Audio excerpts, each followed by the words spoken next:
What's up, you guys? It's me, Pri, and welcome back to my channel. I know you have to look at this boring gray wall again, but I am setting up my office, so there will be a change of scenery very soon. I am super excited to be filming this video today because I'm starting a new series here on my channel, which is all about why am I breaking out? I think this is a really important question because sometimes we try to jump to the solutions before looking for the root of the problem. So today's edition of Why Am I Breaking Out has got everything to do with hair. So let's just get right into it. Okay, reason number one why you might be breaking out is, and everyone hates this one because I know we've all heard it a million times, but I'm gonna beat the dead horse one last time, I swear, last. Maybe you're not changing your pillowcase frequently enough. Now, I know this one has to do with more factors than just hair, but hair can definitely be a big player in this one.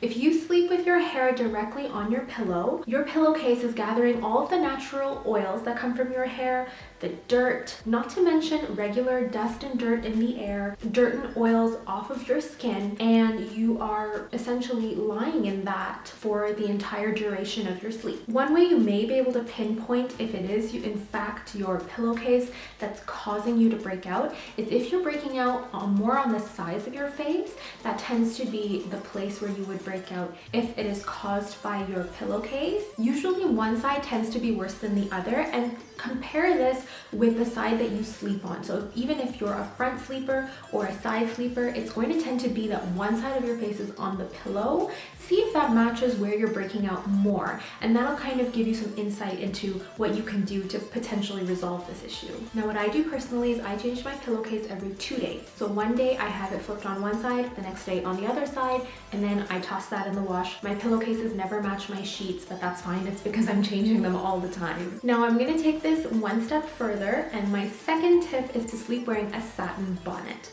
That's actually what I do. I have loads of hair that just goes everywhere. I use a lot of hair products that are not necessarily good for my face. This can be a really big one. I know I have had breakouts from using new hair products, and when I'd wake up in the morning when I used to sleep with my hair open, I would have little white heads often on the side of my face. So what I do is I throw my hair up into a satin bonnet. That actually keeps my hair in place all night, and none of it touches my pillowcase or my face for the entire night. It works really well for me. This bonnet is actually from my own company. I have it listed on Amazon. It does have Prime delivery.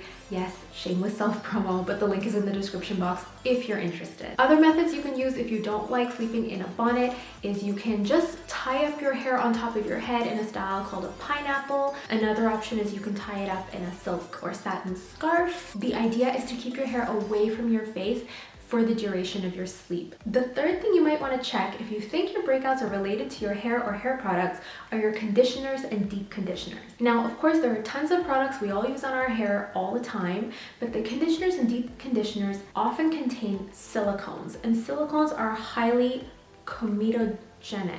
I hope I'm saying that right. I never can say that properly. Anyways, what that means is that they are notorious for clogging pores. If you are breaking out because of a new conditioner or whatever conditioner you're using, it's often going to be along the hairline and sometimes around the sides of the face.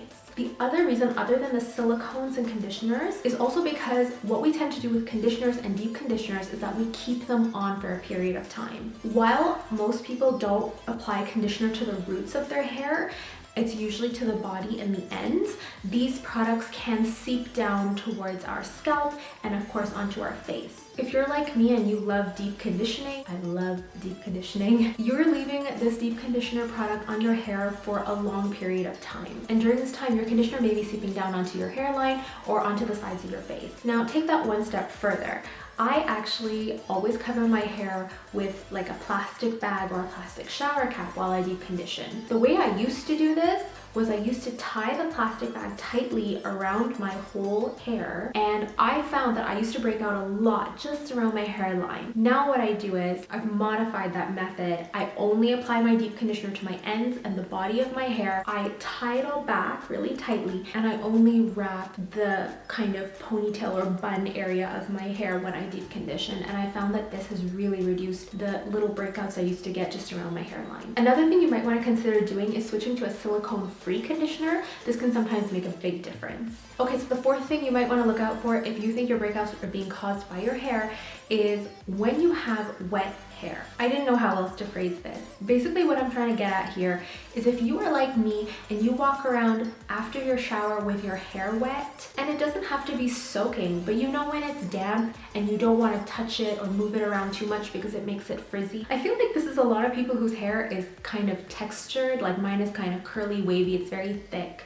And so when I'm out of the shower, I always style my hair wet or damp, and then I do my best not to touch it because it gets super frizzy and crazy if I do. Now this used to be a huge issue for me because what I would do is that in the pursuit of leaving my hair alone and letting it air dry and not messing with it, I would leave it as it naturally parts, which is often a little off to the side or in the center, and my hair would be just down around my face and often touching my face. And this was my hair after conditioner and after product. That used to stress me out a lot because this is a very sensitive area of my face.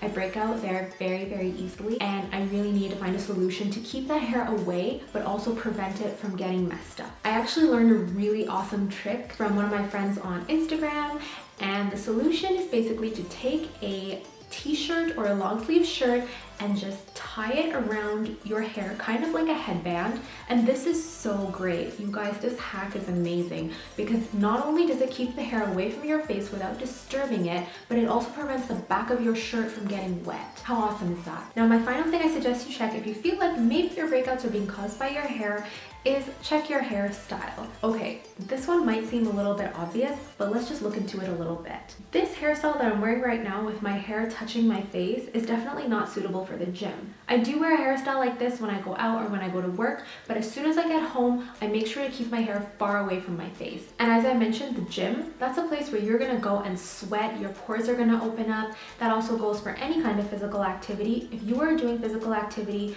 and I know sometimes people do use hair to cover their skin, I won't lie, I kind of do that too. But when it comes to doing physical activity or something where your pores are going to be opening up a little bit, definitely keep your hair away from your face. Another one that I'm guilty of when I was younger was I used to wear my hair with bangs, and that was because I used to break out a lot on my forehead. I don't anymore, that's just not my problem area anymore, but I remember when I used to do that, when I was just trying to cover my forehead area, it just ended up making everything worse. What you have to remind yourself is that this, whatever you're going through, is temporary, and the best thing you can do is focus on fixing it instead of covering it up, because sometimes that kind of coverage can really make things worse. So for example, if you are breaking out on your forehead, prevent wearing your hair on your forehead all the time. As much as you can, try and keep your hair away from your face, tie it back, pin it back, headbands, whatever. There are tons of solutions. Well guys, that was kind of short, sweet, and to the point. I hope you liked that. I hope you found something interesting in this video. If you did, please do give this video a big thumbs up. And if you'd like to see more of this series called Why Am I Breaking Out, do subscribe to my channel, and I will be uploading loads and loads in the weeks to come because I'm at home and I have time to do it. Thanks again so much for watching, and I'll see you in my next one. Bye.